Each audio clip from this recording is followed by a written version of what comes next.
के नाम की महिमा हो। हालेलुया। हालेलुया।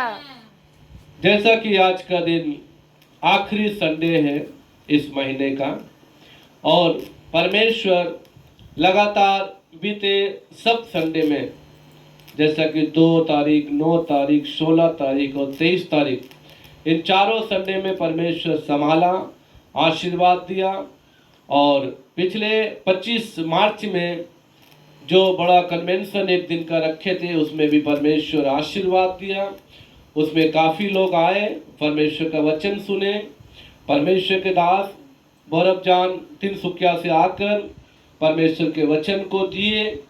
बहुत लोगों ने परमेश्वर के वचन को सुनकर आशीष पाया, और उन सब बातों के लिए परमेश्वर आप सबको आशीर्वाद देंगे। हालेलुया। आज का दिन लगातार हम लोग जैसा हर संडे में वचन को सुनते हैं, फिर से एक बार परमेश्वर के हम वचन को सुनेंगे। लगातार 2 संडे से, बीते 2 संडे से मत्ती 25 का 1 से 13 तक हम लोग देखते आ रहे हैं। 10 कुंवारियों के विषय में, कुंवारियों के विषय में हमने देखा कुंवारी लोग किस प्रकार के होते हैं, कैसे कलीसिया को प्रभु लेने आ रहे हैं, किस लोगों से प्रभु यीशु मसीह कह देंगे मैं तुम्हें नहीं जानता, कैसे लोग आशीष पाएंगे, किस प्रकार के लोग स्वर्ग जाएंगे। ये सारी बातों को हम लोग देखें। हालेलुया। हालेलुया। आज ऐसे लोगों के लिए परमेश्वर का वचन बताने के लिए परमेश्वर ने अगुवाई किया है, जो कि खोए हुए हैं। हालेलुया।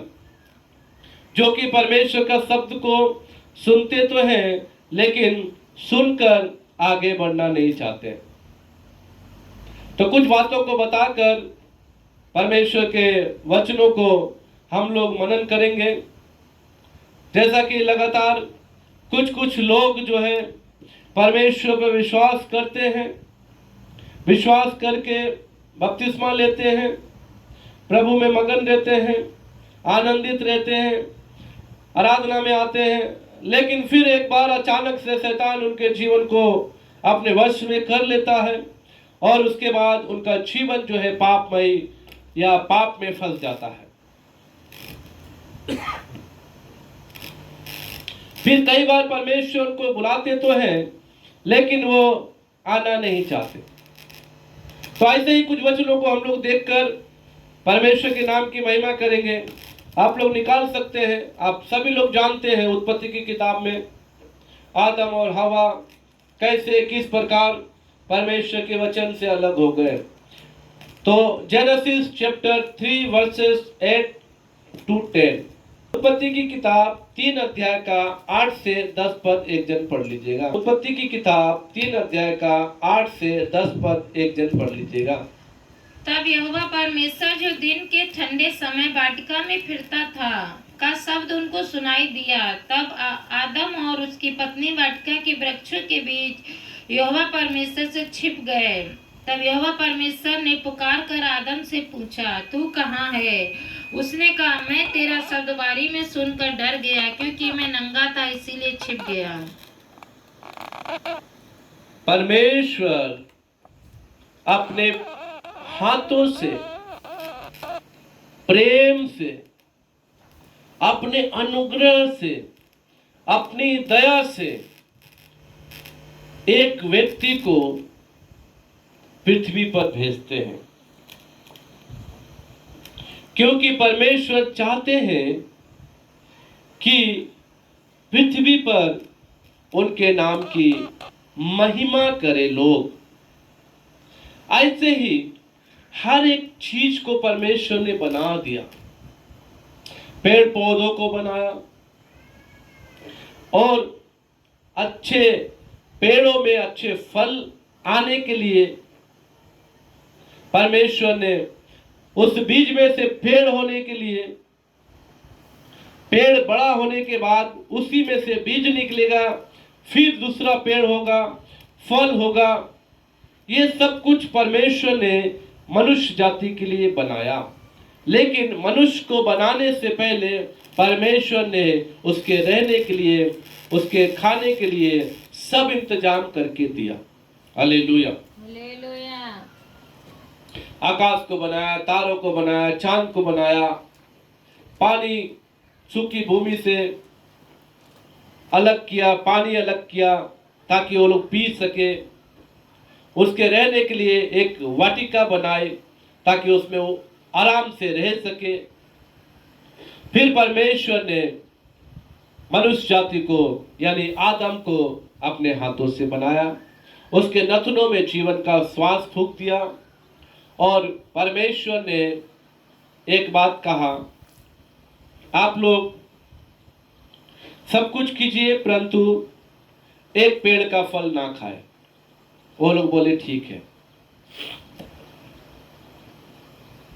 फिर सब जोड़ों को परमेश्वर ने देखा, सब अच्छा है, परंतु आदम अकेला था। परमेश्वर ने आदम की पसली से एक स्त्री बनाई, स्त्री को उसके साथ रहने के लिए दिया। आदम ने उस स्त्री का नाम हव्वा रखा। उसी आज्ञा को जो परमेश्वर ने आदम को दी थी, आदम ने उस स्त्री को भी बताया, सब कुछ हम खा सकते हैं, रह सकते हैं, जहां भी मन करे जाइए, परंतु इस पेड़ का फल नहीं खाना है। परमेश्वर ने इसे आज्ञा दिया है। स्त्री ने भी उसकी बात को माना, ठीक है। सब बातें अच्छे से चल रही है, सब कुछ अच्छा हो रहा है। वो लोग लगातार उस वाटिका में रहते, वाटिका में रहे हुए एक पेड़ में से जो जो फल परमेश्वर ने उनको दिया वो सबको खाकर आनंद मनाते थे। अच्छा झरना का पानी पीते, नदी में नहाते, सबसे अच्छा मेल मिलाप था। यहां तक जानवर लोग भी उसे कुछ हानि नहीं पहुंचाते थे। शेर, भालू, चीता, जो कुछ भी जानवर बड़े बड़े जो नुकसानदायक अभी हम देखते हैं इस पृथ्वी पर, जो कि नुकसान पहुंचा सकते हमको, लेकिन उस समय उनको कुछ भी नुकसान नहीं पहुंचाते थे। वो लोग भी लगातार अपने परमेश्वर के उस प्रेम में, अनुग्रह में लगातार बढ़ते जा रहे थे। उस प्रेम को पाकर वो लोग मगन थे। एक नया अनुभव था, नए जीवन की शुरुआत वो लोग कर रहे थे। आदम अकेला था, फिर उसके बाद स्त्री आ गई। आदम भी सोच रहे हैं कि भाई चलो सबका जोड़ा है, मेरे पास भी एक सहायक है। वो दोनों मिलकर आपस में एक दूसरे से बात करते थे और ऐसे ही इस वाटिका में हर जगह वो लोग जहां मन करता था जाते थे, सब कुछ अच्छा चल रहा था। लेकिन अचानक से जो घटना घटी, उस घटना को जब हम इस बाइबल में देखते हैं, सब कुछ उलट पुलट दिया। उस घटना के द्वारा सब कुछ उल्टा हो गया। वो क्या घटना थी? एक दिन शैतान सांप के रूप में आया और हव्वा नाम की स्त्री को बहका दिया, जो कि आदम के लिए परमेश्वर ने दी थी। उस हव्वा ने शैतान की बात को माना, साथ साथ अपने पति को भी उसकी बात को मानने के लिए वो फल दे दिया। हव्वा ने खाया और अपने पति को भी दे दिया। वो लोग दोनों लोग उस फल को खाए। खाने के बाद उनकी आंखें खुल गई। वो लोग सब कुछ देखने लगे। जो परमेश्वर ने कहा था, इस फल को खाने के बाद तुम मर जाओगे, यानी कि आत्मा में मर जाओगे। तो फल खाने के बाद उनको मालूम हो गया हम नंगे हैं। इसीलिए 8 से 10 पद में जो हमने देखा, फिर से एक बार पढ़ लीजिएगा। खासी हो, आसामीस हो, इंग्लिश हो, हिंदी हो, जो भी आप लोग के पास बाइबल है, आप लोग निकाल के पढ़ सकते हैं ताकि आप लोग अपनी अपनी भाषाओं में भी समझ सकते हैं। उसने कहा, मैं तेरा शब्द बारी में सुनकर डर गया, क्योंकि मैं नंगा था इसलिए छिप गया। यहां पर परमेश्वर और मनुष्य का जो रिश्ता था, उस रिश्ते को हम खत्म होते हुए देख रहे हैं इस घटना में। अब तक वो मनुष्य, वो आदम परमेश्वर के उस शब्द को सुनकर परमेश्वर के पास जाता था। परमेश्वर कहता था, हे आदम। आदम आवाज देता था, हाँ मैं यहां हूं। हे आदम आओ, हम बारी में और कहीं चलते हैं। हे आदम इस वाटिका में चलो, दिखाता हूं तुम्हें। ऐसे करके परमेश्वर उस मनुष्य का रिश्ता बहुत अच्छा था। आज भी जब लोग प्रभु यीशु मसीह को अपना उद्धारकर्ता के रूप में स्वीकार करते हैं, आज भी लोग जब पवित्र आत्मा का अभिषेक पाते हैं, आज भी लोग जब बपतिस्मा लेते हैं, आज भी लोग जब नए अनुभव में चलते हैं, तो उनका जीवन परमेश्वर के साथ अच्छा होता है। उनकी संगति परमेश्वर के साथ अच्छी होती है। वो लगातार प्रार्थना करते हैं, वो लगातार बाइबल को पढ़ते हैं, लगातार वचन को सुनकर उसके अनुसार अपने जीवन को बिताते हैं, लगातार परमेश्वर के प्रेम में बढ़ते ही रहते हैं, बढ़ते ही रहते। लेकिन एक दिन जब वो अपने जीवन में पाप को जगह दे देते हैं, तो फिर वो पाप के गुलाम बन जाते हैं, पाप के अधीन हो जाते हैं, शैतान के गुलाम बन जाते हैं।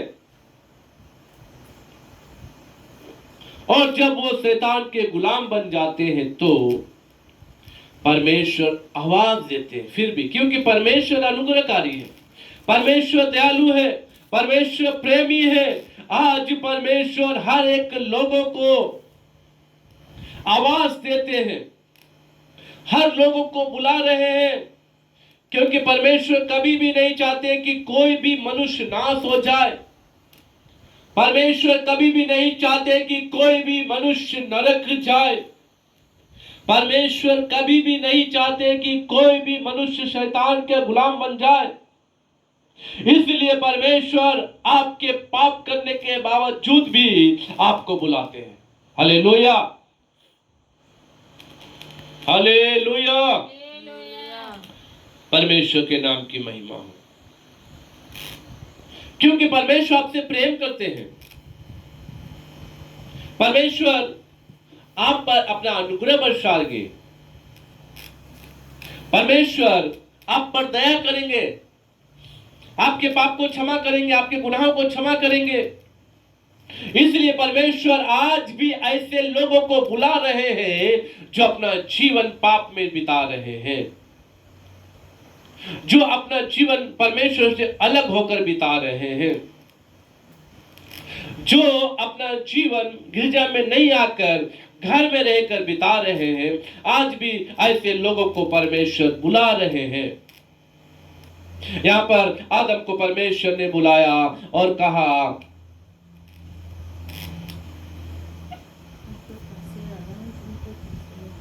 हालेलुया।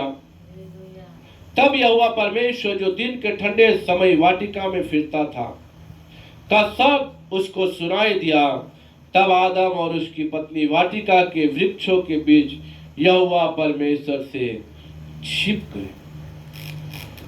9 पद में जब पढ़ने के समय परमेश्वर बुला रहा। हालेलुया। परमेश्वर क्या बोल रहा है? पढ़िए, आसामी से भी पढ़िए, हिंदी भी पढ़ दीजिए। 9 पद पढ़िएगा, 3 का 9। तेतिया ईश्वर जो बाई मानुक माती खुदिले तुम्ही कोत आसा। हालेलुया। आज भी परमेश्वर ऐसे लोगों को बुला रहे, तू कहां है? हालेलुया। हे मेरे बेटे, हे मेरी बेटी, तू कहां है? तू पाप तो किया ठीक है, गलती तो की ठीक है, फिर भी तू लौट कर आ जा, तू मेरे पास आ। हालेलुया। तू कहां है? क्यों तू संसार में फंसकर अपने पिता को भूल गया? क्यों तू इस संसार के राग और रंग में फंसकर अपने उस संबंध को तोड़ दिया जो मेरा तेरे साथ था और तेरा मेरे साथ था? Hallelujah, hallelujah. आज आप लोग परमेश्वर के शब्द को सुनिए। आज ऐसे कई खोए हुए लोग हैं जो मसीह तो है, जो पहले परमेश्वर से प्रेम तो करते थे, जो पहले लगातार गिरजा में आते थे, लगातार बाइबल पढ़ते थे, लगातार प्रार्थना करते थे, लगातार परमेश्वर के वचन को मान के अपने जीवन को बिता रहे थे। और जब आपके जीवन में अचानक से शैतान ने काम किया, आपके जीवन में आपने शैतान को जगह दी और शैतान जब आपके जीवन में प्रवेश किया, उस समय आप शैतान के गुलाम तो बन गए, लेकिन फिर भी आज प्रभु आपको बुला रहे हैं। हालेलुया। यीशु आपको बुला रहे हैं, हे आदम तू कहां है? क्या बोलता है? तब यहोवा परमेश्वर ने पुकार कर आदम से पूछा, तू कहां है? आज कितने लोग ऐसे ही हैं। आज गिरजा का समय, आज रविवार आराधना का दिन है, लेकिन आज वो अपने घर में अपना समय बिता रहे हैं। आज वो जगह जगह में जाकर अपना समय बिता रहे हैं। आज उस परमेश्वर के प्रेम को छोड़कर वो अपना समय अलग जगह में बिता रहे हैं। परमेश्वर पूछता है, तू कहां है? हे मेरे बेटे तू कहां है? हे मेरी बेटी तू कहां है? क्यों तू अपना समय बर्बाद करके इधर और उधर घूम रहा या घूम रही हो? आदम का जवाब भी सुन लीजिएगा 10 पद में। तब उसने कहा, मैं तेरा शब्द बारी में सुनकर डर गया। मैं तेरा शब्द बारी में सुनकर डर गया। बारी कहां पर है? बारी इस चर्च को दर्शाता है मेरे प्रिय भाई और बहनों। ये बारी कलीसिया को दर्शाता है,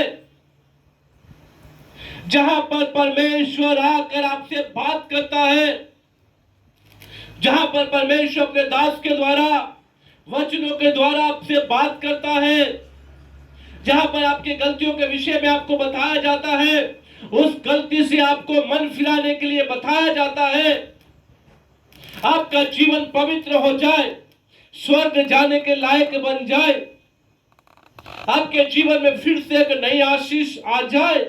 ऐसी बातों को परमेश्वर इस बारी में रहकर आपको बताता है। फिर आप बारी में परमेश्वर का शब्द को सुनकर क्या करते हैं? डर जाते हैं।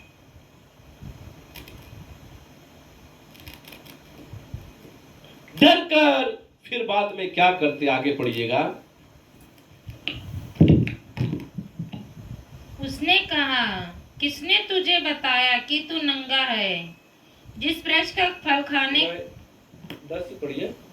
उसने कहा, मैं तेरा शब्द बारी में सुनकर डर गया, क्योंकि मैं नंगा था, इसीलिए छिप गया। इसीलिए छिप गया। क्या किया आदम? छिप गया। आज भी कई लोग छिपे हुए हैं। आज भी कई ऐसे मसीह लोग जो परमेश्वर के शब्द को सुनकर बारी में डर जाते हैं। अरे परमेश्वर का वचन तो मुझे मन फिराने के लिए बोल रहा है, अब मैं कैसे मन फिराऊं? अब मैं कैसे इस नशे को छोड़ूं?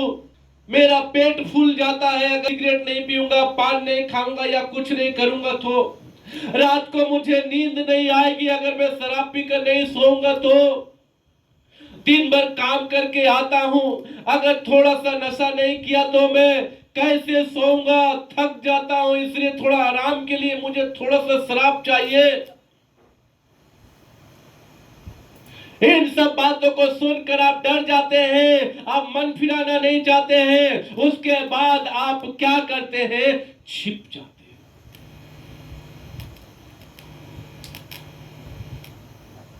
मैं बस आज आप लोग को इतना ही कहना चाहता हूं, परमेश्वर के शब्द को सुनकर छिपे ना। आप मत छिपिए। छिपने से कुछ लाभ नहीं होगा मेरे प्रियो। आप यदि सोचेंगे मैं छिप जाऊंगा या छिप जाऊंगी, छिपने का मतलब क्या है? इसमें क्या लिखा? 10 का लाइन पढ़िए या शुरू से। कोले मोई बारी तापुनार खत खुने मोर विवस्त तार करने मोई भय कोरी लुकाई आसू। लुकाए या लुक गया, यानी उसको छिप गया हिंदी में बोलते हैं, लुक गया। वो आप लोग की भाषा में यदि बोले तो वो क्या हुआ? लुक गया। लुकने का मतलब क्या है? मैं दिखाई नहीं दूंगा। बच्चों लोग का एक गेम होता है ना, क्या गेम है? Hide and seek. Hide and seek. उसको लुका छिपी भी बोलते हैं। एक व्यक्ति आएगा, वो बाकी के बच्चों को ढूंढेगा, बाकी के बच्चे लोग क्या है? छिप जाएंगे। फिर जब तक वो ना दिखे, जब तक ना मिले, तब तक वो ढूंढता ही रहता, ढूंढता ही रहता, ढूंढता ही रहता। आज ऐसे ही परमेश्वर आपको ढूंढ रहे हैं। हालेलुया। परमेश्वर का शब्द आप सुनते तो हैं, परमेश्वर आपके मन में काम तो करता है। आपका मन कभी कभी ऐसा तरस से भर जाता है कि नहीं नहीं, मैं जो गलती कर रहा हूं या जो गलती कर रही हूं, इससे मैं अपने मन को फिरा लूंगा या अपने मन को मैं फिरा लूंगी, अब से मैं गलती नहीं करूंगा। ऐसा तरस से आपका मन भर तो जाता है। लेकिन फिर दूसरी बात, जब एक शब्द आपके कानों में आता है, अरे चलो दोस्त बुला रहे हैं, नहीं जाएंगे तो दोस्त नाराज हो जाएंगे, चलो थोड़ा सा घूम लेते हैं, आज गिरजा नहीं जाएंगे तो क्या होगा, आज ऐसा नहीं करेंगे तो क्या होगा, एक दिन ऐसा शराब पी लेंगे तो कुछ नहीं होगा, अगले संडे से नहीं पिएंगे। ऐसे ही आप अपने उस वायदे को फिर से तोड़ देते हैं, फिर आप छिप जाते हैं। परमेश्वर का शब्द सुनते हैं, परमेश्वर का शब्द आदम सुना तो, लेकिन वो निकल कर बाहर नहीं आया। जैसे परमेश्वर का शब्द पहले सुनकर आदम तुरंत बाहर जाता था मिलने के लिए, आइए प्रभु, आइए मेरे पिता, मैं यहाँ हूं, चलिए यहाँ चलते हैं, आप उधर बात करते हैं, यहाँ बैठते हैं। पहले जो संगति आदम और परमेश्वर की थी, उस संगति में उनको बहुत आनंद और अच्छा लगता था। लेकिन बाद में जब पाप करने के बाद परमेश्वर ने पुकारा तो आदम उससे मिलने के लिए नहीं गया। मैं आज आप लोग से बस इतना ही कहता हूं, आप लोग गलती किए कोई बात नहीं है, गुनाह किए कोई बात नहीं है, पाप किए कोई बात नहीं है, परमेश्वर आपको क्षमा करेगा। परमेश्वर आपको बुला रहा है। हालेलुया। परमेश्वर आपको बुलाता है, मेरे बेटे आजा, मेरी बेटी आजा, मैं तेरा पिता हूं, मैं तुम्हें क्षमा करूंगा। अगर आप पढ़ सकते हैं तो पढ़िए, यशायाह की किताब 1 अध्याय का 18 पद पढ़िएगा। वह कहता है, आओ हम आपस में वाद विवाद करें। परमेश्वर कहता है, देखिए, मनुष्य से वाद विवाद करने के लिए परमेश्वर जो है कुछ भी मतलब मनुष्य नहीं है परमेश्वर के सामने। परमेश्वर तो सर्वश्रेष्ठ सर्वज्ञानी है, वह मनुष्य को बनाए हैं। अगर परमेश्वर किसी मनुष्य को दंड दे तो भी कोई मनुष्य परमेश्वर को उल्टा के दंड नहीं दे सकता, किसी मनुष्य के अंदर यह सामर्थ नहीं है। लेकिन फिर भी इतना महान परमेश्वर होने के बाद, हमें बनाने वाला परमेश्वर इतना नम्र और दीन होने के लिए अपने आप को आपसे वाद विवाद करने के लिए तैयार किया। क्या बोल रहे हैं यहाँ पर? यहोवा कहता है, आओ हम आपस में वाद विवाद करें। आओ हम आपस में वाद विवाद। वाद विवाद का मतलब क्या है? ठीक है, अगर तुम अपनी जगह में सही हो तो ठीक है, मेरे साथ डिबेट करो। ये वाद विवाद करते हैं हम लोग। तुम्हारे अंदर क्या बात है, क्या नहीं है, मुझसे बताओ। फिर आगे, तुम्हारे पाप चाहे लाल रंग के हों, आपके पाप, फिर से एक बार परमेश्वर आप लोग को मौका दे रहा मेरे प्रिय भाइयों बहनों। Hallelujah, hallelujah, hallelujah. परमेश्वर कहते हैं आप लोगों के पाप चाहे लाल रंग के हों, चाहे लाल रंग के, यानी कि एकदम डीपली लाल, मतलब पूरे पाप में फंसे हुए क्यों ना आप हो, आपके पास कोई उम्मीद नहीं हो, आप सोच रहे हैं कि अब तो मैं इतना पाप करके फंस गया, अब तो मुझे परमेश्वर कभी माफ नहीं करेगा, ऐसे पापों को करते हुए भी आप जिंदगी बिता रहे हैं क्यों ना हो, तो अभी भी हिम के समान उजले हो जाएंगे। ताली बजा के परमेश्वर को धन्यवाद देंगे। हालेलुया, परमेश्वर के नाम की महिमा हो। आप कितने भी पाप में फंसे हुए क्यों ना हो, आप कितना भी गुनाह किए हुए क्यों ना हो, आज कई कलीसिया में लोग ऐसा कर देते हैं तो उनके कलीसिया के लोग बोल देते हैं आपने पाप किया है, इसलिए आप पूरा मन फिराकर बाद में कलीसिया में आइए। मनुष्य कोई नहीं है मेरे प्रिय भाई और बहनों, पास्टर कोई नहीं है। आप किसी पास्टर के लिए गिरजा में नहीं जाते हैं, आप परमेश्वर के लिए गिरजा में आते हैं। Hallelujah, hallelujah. इसीलिए अगर आपको पास्टर बोल दिया है कि आप पूरा मन फिरा कर आइए, तो मैं विश्वास दिलाता हूं आप घर में रहते हुए कभी मन नहीं फिरा सकेंगे, क्योंकि घर, खाली घर शैतान का अड्डा होता है। आप लगातार गिरजा में जाएंगे, संगति करेंगे, तो ही आपका मन फिरेगा, तो ही आपका परमेश्वर का जो वचन आपके अंदर आएगा, उससे आप अपने आप को पश्चाताप करके अपना जीवन आगे बढ़ाएंगे। और गिरजा ही बंद कर देंगे जाना, तो आप पाप में फंसते ही जाएंगे। इसीलिए आप ऐसा सोच रहे हैं, वहां तो हमें पास्टर मना कर दिए हैं, अब तो मैं पूरा मन फिरा के ही जाऊं। कई ऐसे लोगों से हम लोग मिल चुके हैं, वो लोग ऐसा बोलते हैं हम पूरा मन फिरा के जाएंगे, लेकिन उन्होंने मन नहीं फिराया। सच में वो फंसते ही जाते, फंसते ही जाते। तो ऐसे लोगों से मेरी ये सलाह है, अगर आप उस गिरजा में नहीं जाना चाहे, या उनके गिरजा में आपको मना कर दिया है उस गिरजा में, तो आप एक अच्छी कलीसिया देखकर उसमें जाना शुरू करें, जहां पर आपको उस पाप के लिए बार बार बताकर दोषी ठहराने वाले ना हो।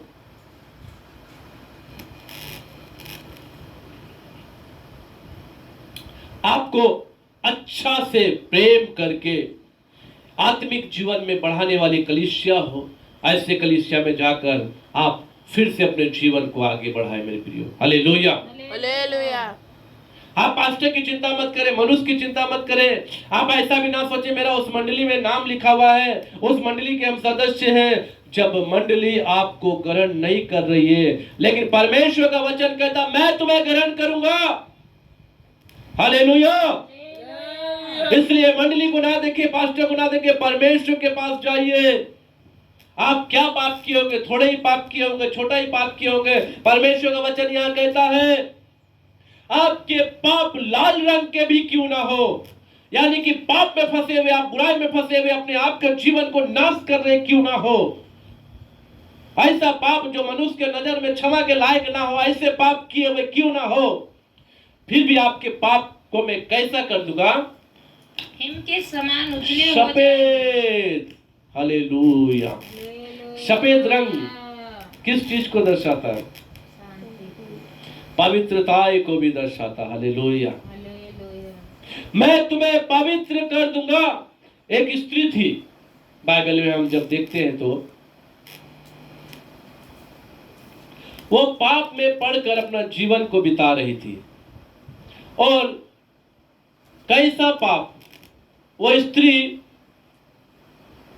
एक पड़ोस की या समाज की नहीं, परंतु पूरे एरिया की एक बदनाम औरत थी। वो व्यभिचारिणी औरत,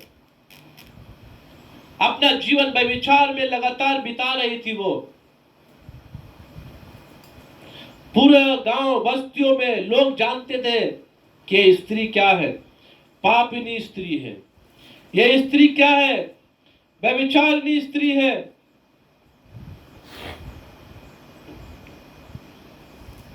अगर आप चाहे तो निकाल सकते हैं जॉन चैप्टर 8, यूहन्ना की पुस्तक, यूहन्ना सुसमाचार 8 अध्याय निकालिए।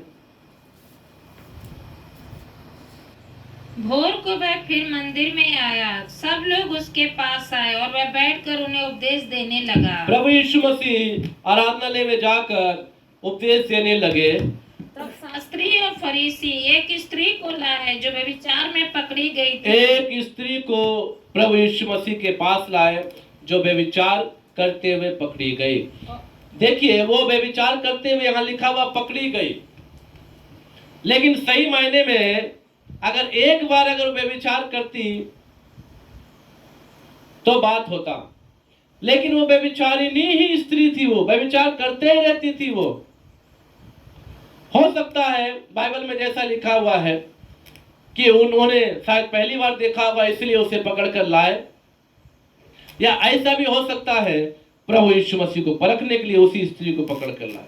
यहाँ पे लिखा हुआ व्यभिचार करते हुए पकड़ी गई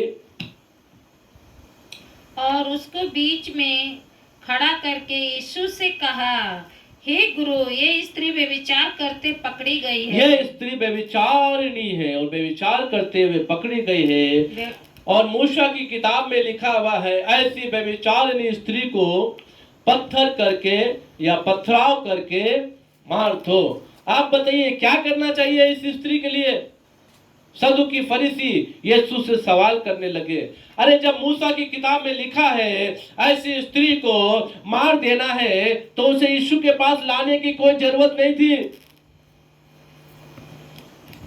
क्योंकि मूसा की किताब के अनुसार वो न्याय कर देंगे, वो पथराव कर देंगे, वो मारेंगे। लेकिन वो लोग यीशु को दोषी ठहराने के लिए उस स्त्री को जानबूझकर यीशु के पास लेकर आए। अगर यीशु मसीह बोलेंगे इसे क्षमा कर दो, इसे छोड़ दो, तब वो बोलेंगे आप मूसा की पुस्तक को नहीं मान रहे, मूसा के कानून को नहीं मान रहे हैं, इसलिए वो लोग यीशु को दोषी ठहराने के लिए लाए। लेकिन यीशु मसीह तो परमेश्वर है, उन्होंने भी क्या किया आप पढ़िएगा।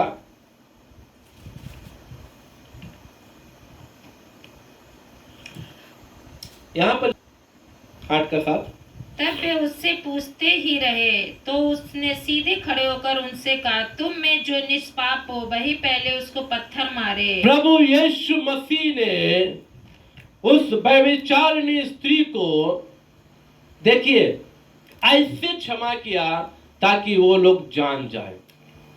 इसलिए प्रभु यीशु मसीह ने कहा, अगर आप लोग बोल रहे हैं कि ये व्यभिचार करते हुए पकड़ी गई है, मूसा के कानून में लिखा हुआ है ऐसी स्त्री को पथराव करके मार देना चाहिए, ठीक है, मूसा के कानून को आप मानिए, इसको पथराव करके तो जरूर मारिए, लेकिन वही व्यक्ति पहला पत्थर मारे जो कि निष्पाप हो, जिसने पाप ना किया हो।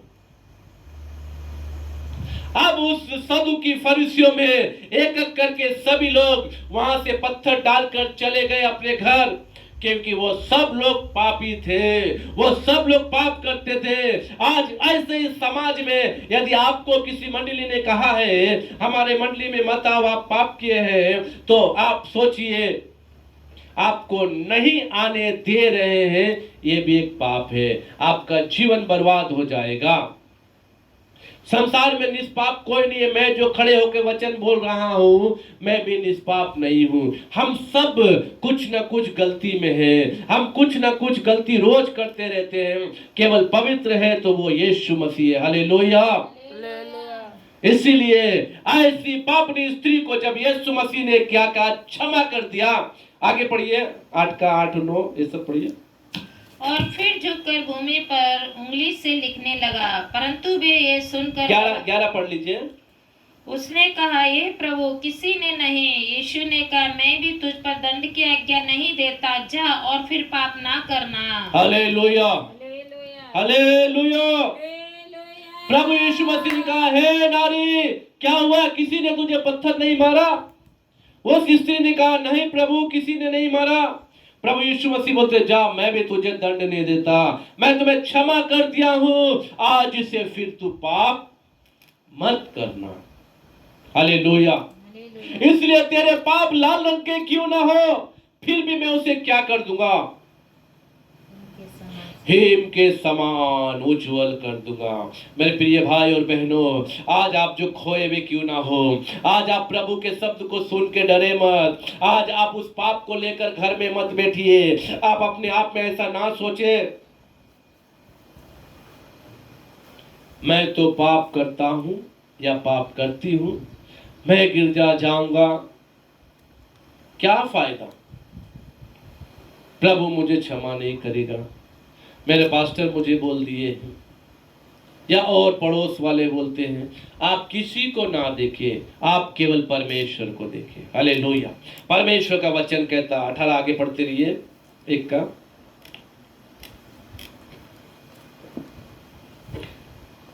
18 में आगे लिखा हुआ है, यहोवा कहता है, पढ़िएगा,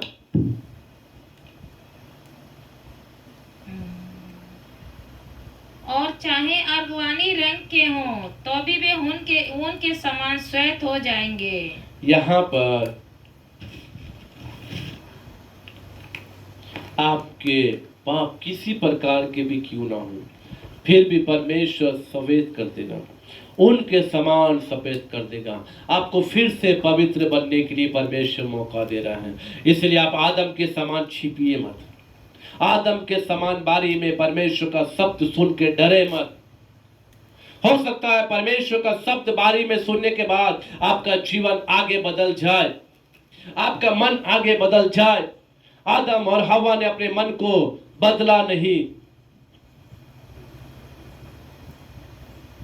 उसके शब्द को सुनकर छिप गए, पर शैतान की बातों को माने, अपना जीवन पाप में बिताते गए।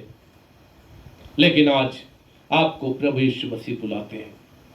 आज प्रभु कहते हैं तेरे पाप कैसे भी क्यों ना हो, जब तुझे किसी ने दंड की आज्ञा नहीं दी, मैं भी तुम्हें नहीं देता। जा, आज से तू आजाद है, फिर से तू पाप मत कर। Hallelujah, hallelujah. इसलिए मेरे प्रिय भाई और बहनों, गलती हर एक इंसान से होती है। गलती कर आप अपने घर में ना बैठे रहे। गलती कर आप घर में बैठकर सोचेंगे मैं पश्चाताप करता रहूंगा, आप कभी भी पश्चाताप नहीं कर सकते घर में, क्योंकि घर में आप हर एक प्रकार के ऐसे अभिलाषाओं में फंसने के लिए शैतान आपको फंसाएगा और आप फंसते चले जाएंगे। इसीलिए ऐसे जो खोए हुए लोग हैं, जो क्रिश्चियन हैं, जो मसीह हैं, जो गिरजा में नहीं जा रहे हैं, जिनकी गिरजा में उनको मना कर दिया है, आप एक अच्छी गिरजा देखकर उसमें जाना शुरू करें, एक अच्छा चर्च देखकर उसमें जाना शुरू करें। परमेश्वर आपको बुला रहा है, परमेश्वर आपके पाप को क्षमा करके फिर से एक आगे का जीवन जीने के लिए आपको बुला रहा है। हालेलुया।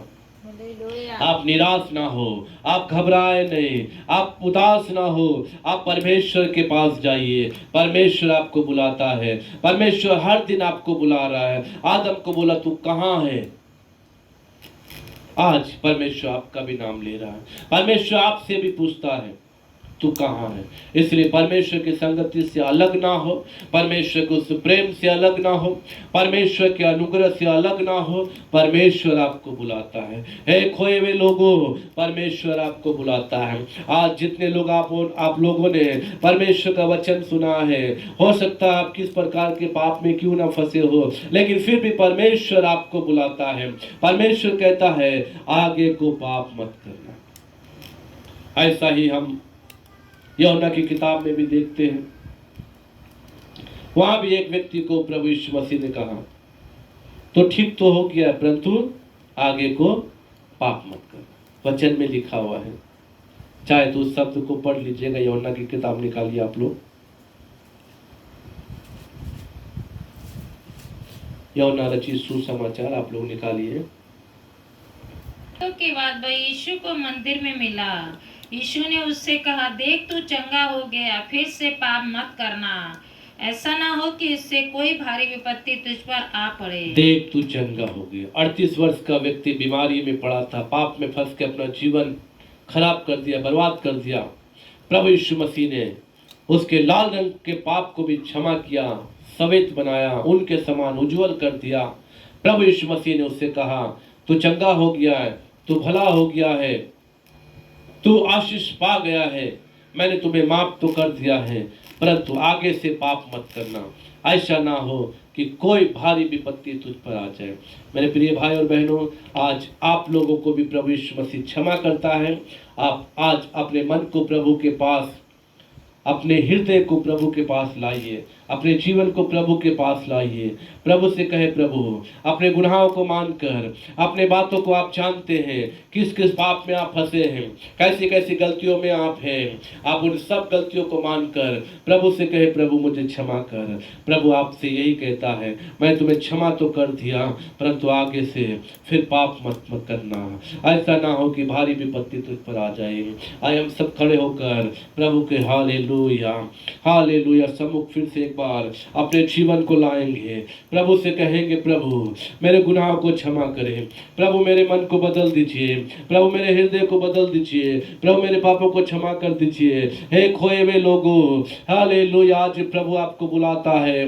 हे आदम, तू कहाँ है, तू कहाँ है? आदम कहता, मैं छिप गया, मैं नंगा था। आज आप लोग भी अपने इस पाप को लेकर छिपे हुए हैं, इस पाप को लेकर छिपे नहीं, परंतु प्रभु के पास आए, प्रभु आपको क्षमा करेगा।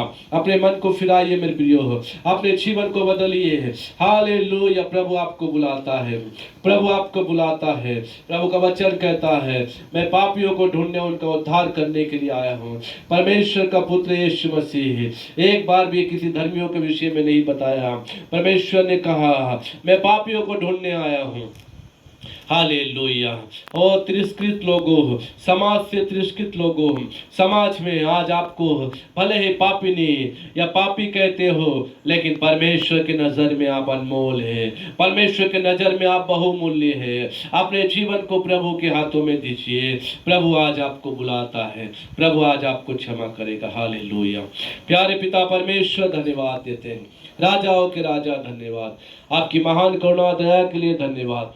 आपने जो वचन दिया प्रभु, इस वचन के लिए धन्यवाद। सुने हुए लोगों के मन को बदल दीजिए, इस वचन के द्वारा परमेश्वर हर एक हृदय को बदल दीजिए।